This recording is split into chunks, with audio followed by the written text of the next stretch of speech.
Estamos de volta para a segunda parte do Direito a Falar. Hoje falamos de alterações fiscais neste Orçamento do Estado para 2013. São convidados desta edição Samuel Almeida Fernandes e também Luís Leão. Samuel, há pouco estávamos a falar da máquina fiscal. Muitas vezes há o pequeno entrave, a pequena complicação. Às vezes até quase uma substituição da segurança social por parte da fiscalidade, tentando ter aqui uma função de equilíbrio que não sei se será a melhor. Qual é a sua opinião, Samuel? Aí são dois níveis distintos, o nível político e depois o nível da máquina, do ponto de vista administrativo. A nível político, eu acho que a política fiscal em Portugal tem sido utilizada erradamente, ou excessivamente por um lado, para realizar política social, e essa não é a sua principal função. Ainda que haja instrumentos, podem ser providos benefícios fiscais, eventualmente, ou algumas outras medidas, mas a política fiscal em si mesma não deve ser dirigida, porque essa ainda por cima está motivada muito por questões políticas e ideológicas, não deve ser dirigida essencialmente para resolver ou dirimir questões de natureza social. Para esse efeito existem regimes complementares de segurança social, existem prestações sociais. O Estado deve conseguir acolher essas situações, não pela via fiscal, mas precisamente por via dessas mesmas prestações. O segundo nível tem sido, e ao nível administrativo, falou-se aqui há pouco em excesso de zelo. A administração fiscal, eu não estou aqui a ser politicamente correta, em alguns e nos seus quadros superiores é composta por pessoas de uma enorme competência técnica, mas também algumas delas com um excesso verdadeiro, como se a receita fiscal fosse delas, portanto, como se aquilo fosse uma questão quase pessoal. Isso tem sido um entrave do ponto de vista da visão da máquina fiscal, que se transpõe, obviamente, do ponto de vista hierárquico, e basta conhecer a máquina fiscal para poder atestar o que eu estou a dizer, e há uma excessiva permeabilidade do poder político às pressões que a própria máquina fiscal faz. Não sei se toda a gente tem a noção, mas a administração fiscal faz todos os anos, junto à Secretaria de Estado dos Assuntos Fiscais, um conjunto de propostas em termos de alterações às normas fiscais. E essas alterações são maioritariamente compostas por sugestões técnicas detectadas ao nível das inspeções.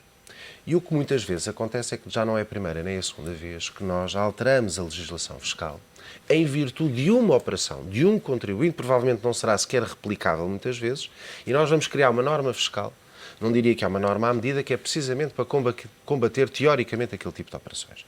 Isto, para além de introduzir entorces ao próprio sistema, é um mecanismo induzidor, facilitador da atividade da administração fiscal, quando a administração fiscal tem a de fazer o seu papel. E tem hoje em dia um conjunto enormíssimo de instrumentos na legislação fiscal para poder atuar. Eu vou dar um exemplo. Nós temos um regime de preços de transferência que não é utilizado, porque a administração fiscal teimosamente continua a utilizar até arrepio, obviamente aquilo que, a meu ver, do ponto de vista sistemático era o que faria sentido, e também é coberto de algumas alterações legislativas que têm sido feitas, em vez de utilizar o regime de preços de transferência para fazer as correções que se impunham em alguns casos, utiliza ou coberto de normas especiais anti-abuso que distorcem o sistema e que lhes facilitam a vida, ou através de normas que não deveriam utilizar, induzindo o que é que isto na prática cria. Cria um problema adicional porque o administrado não se revê naquela correção, ela vai dar origem a problemas técnicos. E quando dá origem a problemas técnicos, eles muitas vezes são insolúveis ao nível administrativo, levando inevitavelmente a mais um conflito. E, portanto, nós temos uma prática que ainda por cima é do pior possível, que é, por um lado, nós não temos uma cultura centrada de confiança entre a administração fiscal e os administrados, ou seja, um inspetor, em regra, entra dentro de uma empresa com a visão de que vamos descobrir, porque há certamente qualquer coisa que está aqui errado, muitas das vezes, ou algumas das vezes, com um desconhecimento profundo sobre sequer o que é aquele ramo de atividade ou aquele negócio, criando ainda mais problemas no diálogo entre o próprio administrado e a administração fiscal. E depois falta uma total cultura que talvez agora possa vir a ser mitigado com esta questão da unidade dos grandes contribuintes e com a seleção de uma pessoa que seja uma espécie de inspetor que conhece a empresa e está habituado a lidar com os problemas da empresa, que é a incapacidade de resolver este tipo de problemas pela via administrativa. Eu lembro-me sempre, para termos uma ideia, eu lembro-me sempre uma vez que estava na Holanda, estava a falar com um consultor fiscal holandês e, por cima, ele tinha sido quadro da administração fiscal, portanto, conhecia bem os mecanismos. E eu estava a entrar no carro com ele e ele pega numa caneta e começa a preencher uns dados numa folha. Pronto, mas o que é que tu estás a fazer? Eu estou a preencher o número de quilómetros que vamos fazer, nós íamos jantar. Estou a preencher o número de quilómetros porque eu tenho um teto anual de quilómetros para efeitos profissionais excedendo esse teto tenho que pagar imposto. Então, mas depois isso é fiscalizado? É, porque o meu inspetor fiscal conhece perfeitamente a minha atividade, o número a médio de... O que é que eu quero trazer com estes exemplos? Há uma função preventiva que nasce de uma inspeção que esteja vocacionada para áreas de atividade e depois nós temos de ter a capacidade de resolver os litígios pela via administrativa. Nós não podemos continuar com um sistema com 45 mil processos tributários, sendo que não augura nada de bom. E depois há uma total falta de articulação entre algumas medidas que são tomadas de um lado, a nível legislativo, e depois como é que elas são implementadas na prática. Nós, no final do ano passado, saíram mais de 50 mil notificações relativamente a processos de reversão fiscal. O que é que vai acontecer? Algumas dessas pessoas, reversões contra administradores por dívidas. Há uma probabilidade, diria eu, grande, de uma parte significativa, ou pelo menos, mesmo quantifiquemos 20%. 20% de 50 mil são 10 mil. Portanto, 10 mil novos processos judiciais que vão entupir ainda mais os tribunais. Nós não podemos continuar a gerir as coisas desta maneira. Portanto, mas não há também, muitas vezes, uma falta de respaldo por parte de quem está no topo da hierarquia para permitir que os processos sejam resolvidos na parte administrativa? Nós temos um mecanismo, toda a gente quer salvaguardar, e do ponto de vista hoje em dia da máquina fiscal, a lógica é eu não vou tomar aqui em passo nenhum comportamento, ainda por cima houve, como sabe, problemas relativamente à corrupção na máquina fiscal, essa cultura apertou muito a nível da administração fiscal e está perfeitamente enraizada. E há depois um mecanismo de decisão. O mecanismo de decisão, por isso é que, só voltando um bocadinho atrás, nós também escusamos, e vamos ser muito práticos, escusamos de reformar muito ou simplificar muito o sistema fiscal se nós não introduzirmos uma reforma profunda no funcionamento e simplificação dos mecanismos decisórios na administração fiscal. O Luís sabe perfeitamente bem, se nós tivermos uma reclamação, por exemplo, de um assunto de IRS, isto para as pessoas terem noção, o assunto vai para o bairro fiscal, depois o bairro fiscal para a Direção de Finanças. Como é um assunto de IRS especializado, portanto vai para a Direção de Serviços de IRS. Nós temos uma pessoa que vai meter o carimbo para a recepção, depois vai distribuir, temos um técnico que vai receber, depois vai pedir ao seu superior hierárquico se pode ou deve distribuir, se ele decide, ou se passa para a Direção de Serviços de IRS. Depois na Direção de IRS tem alguém com um carimbo, depois vai uma pessoa que vai decidir, depois vai ao chefe, ao diretor de serviços, depois volta à Direção de Finanças. Acham que este sistema funciona? Isto é absolutamente impensável. Nós, se olharmos para uma decisão administrativa, temos a assinatura de 4 ou 5 pessoas, uma a dizer confirmo, a outra a dizer para confirmar para a confirmação superior.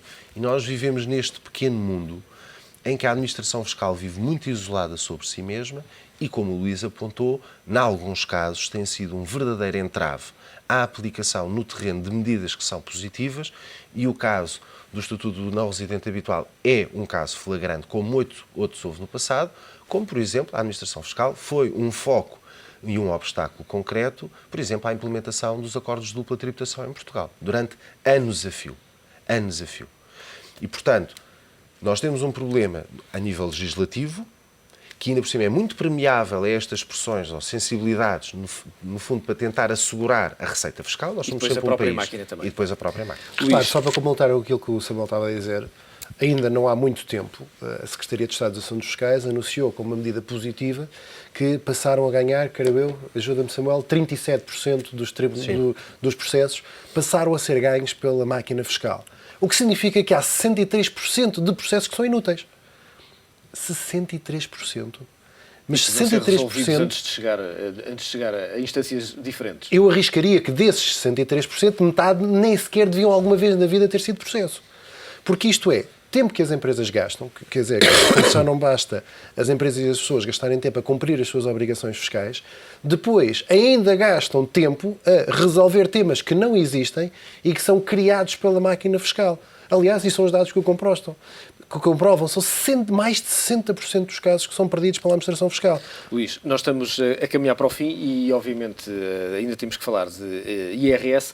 O que é que muda na vida das pessoas com este imposto que, muitas vezes, que a partir de janeiro, a maior parte das pessoas sentiu que tinha muitas diferenças? Bom, as pessoas ainda não sentiram, vão sentir, na prática ainda não houve os processamentos salariais de janeiro e depois as tabelas de retenção na fonte. Essa começa logo a ser uma questão porque houve aqui, de facto, uma imensa confusão. Como é que uma empresa consegue processar ordenados sem saber exatamente quais são as regras? Bom, do mal ou menos, pelo menos a questão das tabelas de 2013 ficou pelo menos a possibilidade das empresas só aplicarem em fevereiro e não já no mês de janeiro. Mas primeiro é preciso uma função pedagógica do ponto de vista dos portugueses.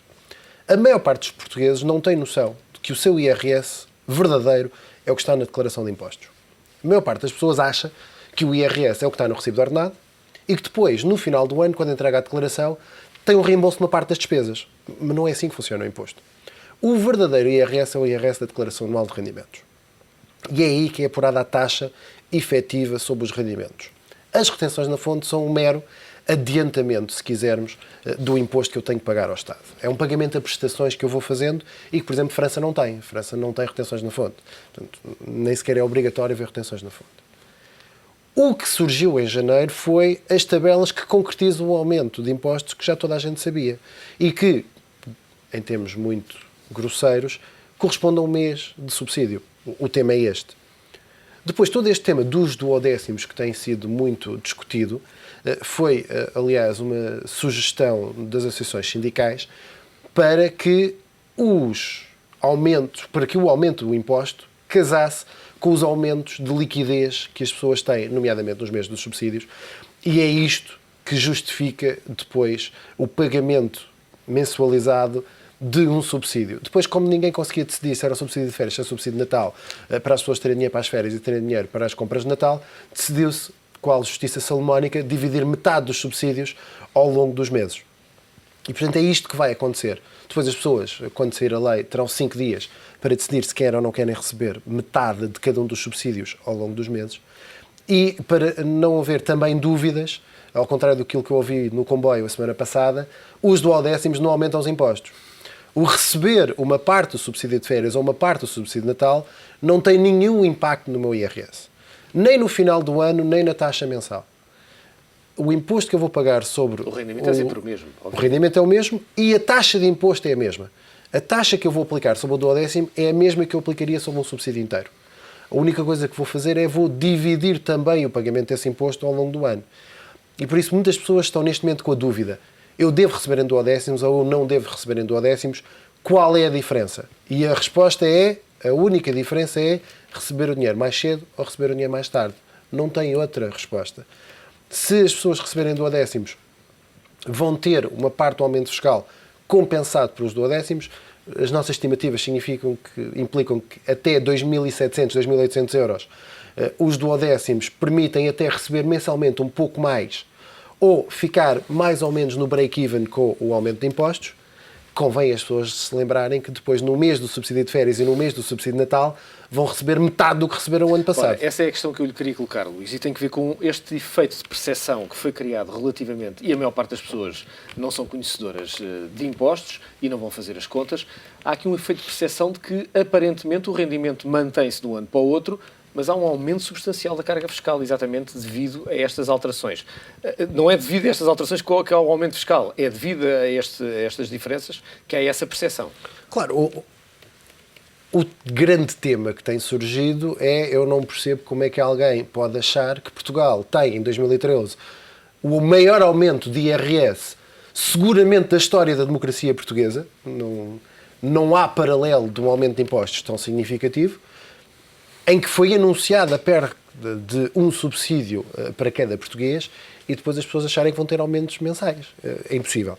E, portanto, o grande tema é este duodécimo que é pago mensalmente significa que no mês dos subsídios as pessoas vão receber, grosso modo, metade do que receberam no ano passado. Aliás, no comunicado de imprensa que foi feito pela Secretaria de Estado dos Assuntos Fiscais na semana passada, e comentava esta semana no Expresso, o que falta é isto.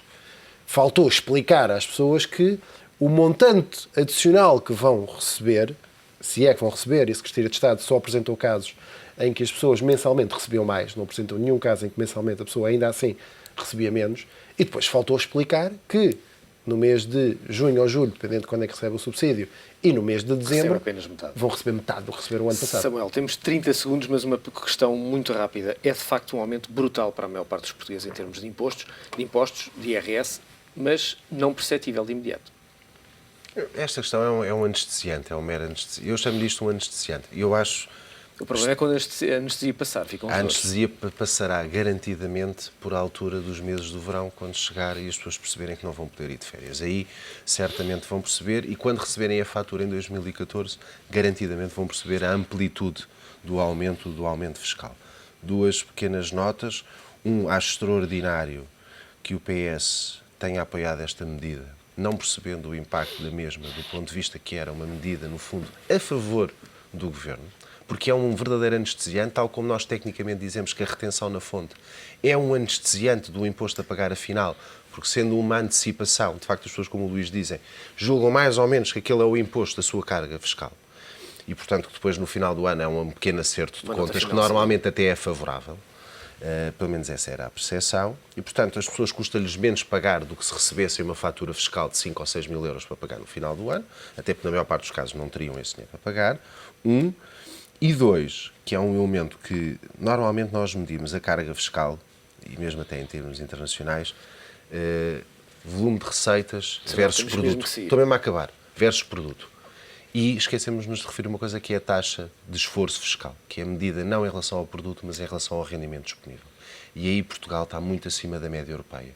49% para 2013, média da União Europeia, 41%. Samuel Almeida Fernandes, Luís Leão, foi um imenso prazer tê-los aqui neste Direito a Falar. Falámos das Obrigado. alterações fiscais. Regressamos de hoje a 8 dias. Aproveite esta semana.